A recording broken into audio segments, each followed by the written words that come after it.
Hello everyone, આજે ફરીથી હું એક મારી નવી રેસીપી લઈને તમારી સાથે આવી ગઈ છું। તો આજે આપણે બનાવીશું ગુંદર પાક બનાવીશું આજે આપણે।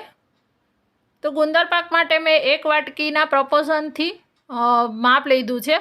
કોઈ પણ એક વાટકી સેટ કરી લેવાની, તમે કપથી પણ લઈ શકો છો। આ મેં ઘઉંનો કરકરો લોટ લીધો છે, જે ભાખરી માટે આપણે યુઝ કરતા હોઈએ। સાથે જ મેં એક વાટકી ઘી લીધું છે। ઘી અત્યારે થીજેલું છે એટલે પોણી વાટકી દેખાય છે। સાથે જ મેં પોણો વાટકો ગોળ લીધો છે। ગોળ થોડો ઓછો લેવાનો છે। સાથે આ મેં ડ્રાયફ્રૂટનો ભૂકો લીધો છે અને આ મેં બાવળનો ગુંદર લીધો છે, જે મેં 40 ગ્રામ જેટલો બાવળનો ગુંદર લીધો છે। તમારે હજી વધારે લેવો હોય તો હજી તમે આની અંદર વધારે ગુંદર પણ લઈ શકો છો। આ મેં કોપરાનું જે છીણ આવે છે એ લીધું છે। જે વાટકી આવે છે ખમણવાની કોપરાની, એ પણ તમે લઈ શકો છો। અત્યારે મેં આ લીધું છે છીણેલું, અને ઉપરથી ગાર્નિશિંગ માટે પિસ્તાનો ભૂકો લીધો છે। હવે બધા જ આનું તમે સ્ક્રીનશોટ લઈ લેજો, એવું હોય તો માપથી કરશો તો એ મસ્ત બનશે।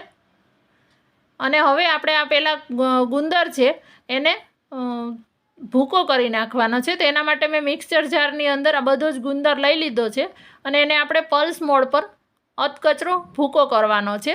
એની અમુક કણીઓ આવશે મોઢામાં ચાવવામાં, તો બહુ જ મસ્ત ટેસ્ટ લાગશે। ઘણા પાછળથી એડ કરતા હોય છે, તળીને પછી એને જે ગ્લાસ કે વાટકાથી ભૂકો પણ કરતા હોય છે, પણ આ રીતે કરીએ તો પણ સરસ લાગશે। હવે આપણે આ જે થાળીમાં ઢાળવાનો છે એને ગ્રીસ કરીને રાખી દીધી છે। તો આપણે ગુંદર પાક બનાવવા પહેલાં 1 ચમચી જેટલું તેલ લીધું છે, ઘી લીધું છે, અને ઘીની અંદર આપણું કોપરાનું જે છીણ છે એને આપણે શેકી લેવાનું છે।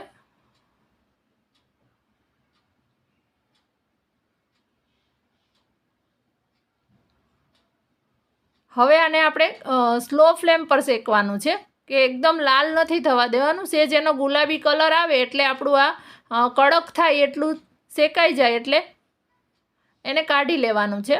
ને ફરીથી એ જ કઢાઈની અંદર આપણે 2 મોટી ચમચી જેટલું ઘી લઈ લઈએ છીએ। આગળથી જેમ જરૂર લાગશે એમ આપણે ઘી ઉમેરતા જઈશું। અત્યારે આપણે આટલું ઘી લઈએ છીએ। આ ઘી થોડું મેલ્ટ થાય ત્યાર પછી એની અંદર આપણો જે ઘઉંનો જાડો લોટ છે એ લઈ લેવાનો છે।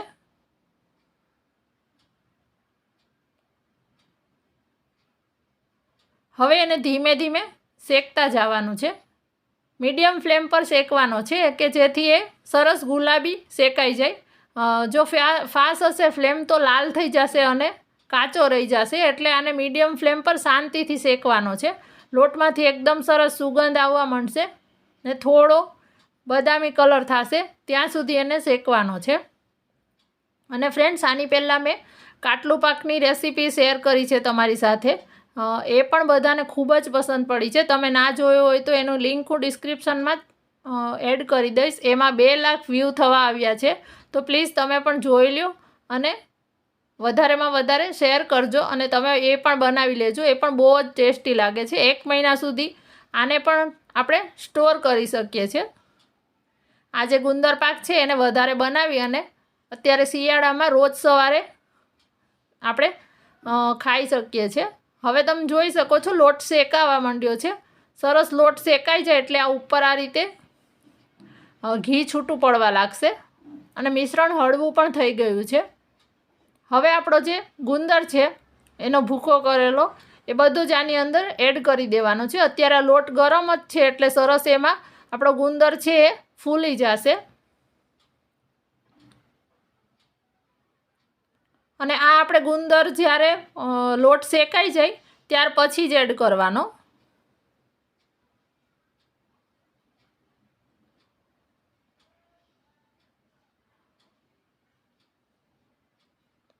અત્યારે ગેસની ફ્લેમ છે મેં બંધ કરી દીધી છે। હવે આપણે જે આપણું ડ્રાયફ્રૂટનો, આમાં મેં કાજુ અને બદામ છે એનો ભૂકો લીધો છે, એ મિક્સ કરી દઈએ છીએ। તમને ચંક્સ ગમે તો તમારે પહેલાં કોપરાની સાથે કાજુ બદામના ટુકડાને પણ થોડા શેકીને એમ પણ લઈ શકો છો। એના ટુકડા કરીને અત્યારે આપણે પાવડર કરીને લીધો છે. હવે આ મિશ્રણને થોડું આપણે ઠંડુ થવા દેવાનું છે. ગરમ ગરમમાં ગોળ નથી એડ કરવાનો, એ ખાસ ધ્યાન રાખવાનું, નહીંતર ચવડ અને કડક થઈ જશે. ઘણી વખત એવું બનતું હોય કે આપણી સુખડી પોચી નથી થતી, સુખડીમાં પણ એ જ લાગુ પડે છે નિયમ કે ઠંડુ થાય પછી જ આપણે એની અંદર ગોળ એડ કરવાનો. હવે આપણે હજી જે બાકીનું ઘી હતું એ પણ એડ કરી દીધું છે અત્યારે.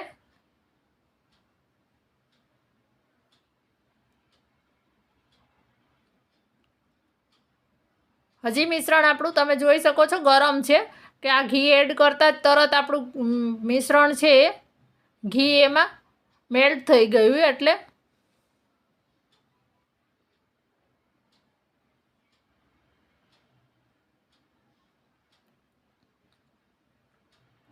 હવે આને થોડું રૂમ ટેમ્પરેચર આવે ત્યાં સુધી ઠંડુ થવા દેશું. અને સાથે જ આપણે હવે એની અંદર આપણું જે આ જે કોપરાનું છીણ છે શેકેલું એ લઈ લઈએ છીએ.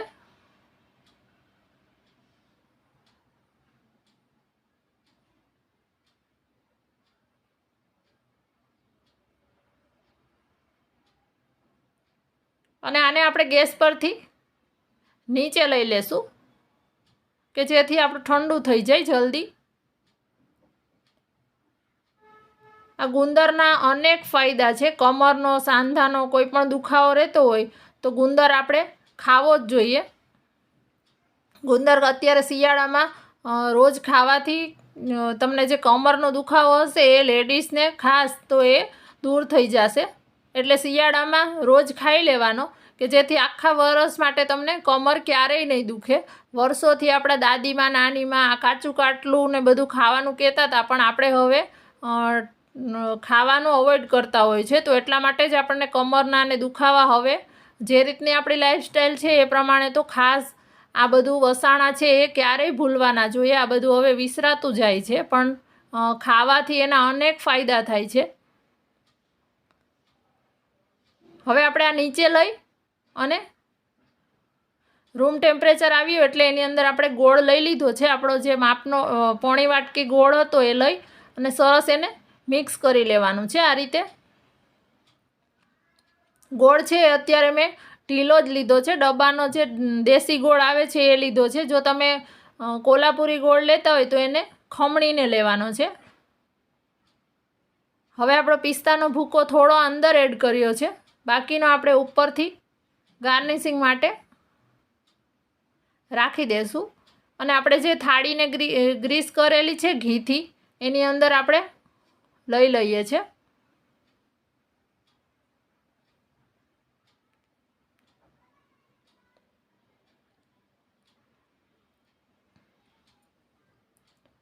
આને સરસ આપણે બધું જ ઘી છે એ આની અંદર લઈ લેવાનું છે. નાના મોટા બધા જ આ ખાઈ શકે છે. ગુંદર પાક કોઈ પણ ઉંમરના ખાઈ શકે છે. સવારમાં આનો એક પીસ લઈને ખાઈ લેવાનો અને એને વાટકીથી આપણે આ રીતે લેવલ કરી દીધું છે. અને ઉપરથી હવે જે આપણો કાજુ બદામનો ભૂકો હતો એ પણ લઈ લઈએ છીએ. અને જે પિસ્તાનો ભૂકો છે આપણો એ પણ આપણે ઉપરથી થોડો લઈ લઈએ છીએ. આ બધું ડ્રાયફ્રૂટ એડ કર્યા પછી ફરીથી એક વખત એકદમ હળવા હાથે વાટકી છે એ પ્રેસ કરી દેવાનું કે જેથી આ બધું જ સરસ એમાં ચોંટી જાય. હવે આપણો જે ધાર છે એ આ ઠંડુ થઈ ગયું છે. તમે જોઈ શકો છો હાથેથી હું આ રીતે કરું છું કે જેથી છે ને એનો ધારમાંથી ભૂકો ના થઈ જાય, નકર ધારમાંથી ભૂકો થઈ જાય, વાટકી ત્યાં સુધી પહોંચે નહીં. એટલે ફિંગરથી આ રીતે થોડું પ્રેસ કરી અને ધાર બાંધી લેવાની અને અત્યારે જ એમાં ચાકુથી આ રીતે કટ આપી દેવાના કે જેથી પાછળથી ભૂકો ના થાય. હવે આને સરસ 2 કલાક માટે ઠંડી થવા દેવાની છે. એકદમ ઠંડી થઈ જાય ત્યાર પછી એને આપણે અનમોલ્ડ, તમે જોઈ શકો એકદમ આસાનીથી અનમોલ્ડ થઈ જશે અને ખાવામાં પણ એટલી મસ્ત લાગે છે ને, નાના મોટા બધાને જ ભાવશે. અને સરસ આ રીતે તમે બનાવશો. એક ગોળ નાખવાનું ધ્યાન રાખવાનું, ઠંડો થાય પછી જ નાખવાનું. તો તમારી આ જે ગુંદર પાક છે એકદમ સરસ પોચો બનશે. તમે જો એકદમ સરસ આસાનીથી તૂટી જાય છે અને દાંત વગરના પણ આ ખાઈ શકે છે. તો આ શિયાળામાં તમે બનાવ્યો કે નહીં ગુંદર પાક? જો ના બનાવ્યો હોય તો આ રીતે એક વખત ચોક્કસથી બનાવી દેજો.